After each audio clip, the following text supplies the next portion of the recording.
Chapter 5 of Foundation Stones to Happiness and Success by James Allen. Chapter 5 Equal Mindedness. To be equally minded is to be peacefully minded, for a man cannot be said to have arrived at peace who allows his mind to be disturbed and thrown off the balance by occurrences. The man of wisdom is dispassionate, and meets all things with the calmness of a mind in repose and free from prejudice.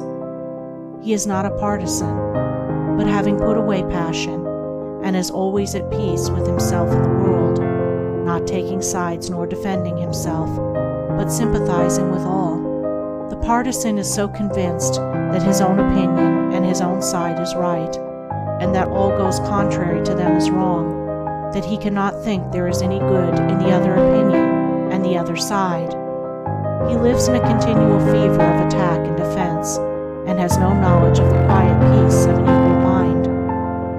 The equal-minded man watches himself in order to check and overcome even the appearance of passion and prejudice in his mind, and by so doing he develops sympathy for others, and comes to understand their position and particular state of mind, and as he comes to understand others, he perceives the folly of condemning them and opposing himself to them.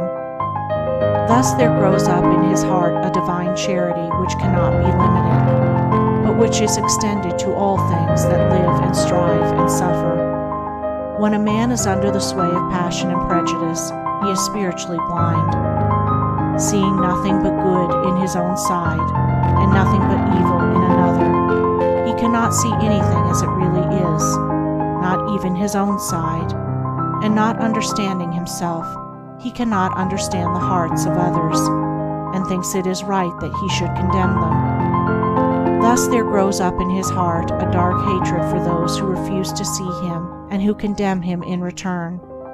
He becomes separated from his fellow man, and confines himself to a narrow torture chamber of his own making.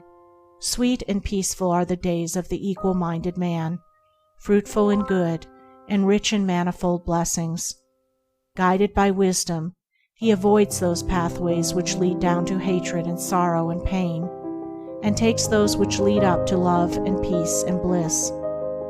The occurrences of life do not trouble him, nor does he grieve over those things which are regarded by mankind as grievous, but which must befall all men in the ordinary course of nature. He is neither elated by success nor cast down by failure.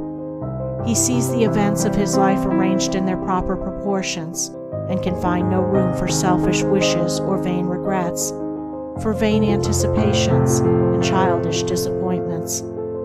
And how is this equal-mindedness, this blessed state of mind and life acquired? Only by overcoming oneself, only by purifying one's own heart. For the purification of the heart leads to unbiased comprehension. Unbiased comprehension leads to equal-mindedness, and equal-mindedness leads to peace. The impure man is swept helplessly away on the waves of passion. The pure man guides himself into the harbor of rest. The fool says, "I have an opinion." The wise man goes about his business. End of chapter 5.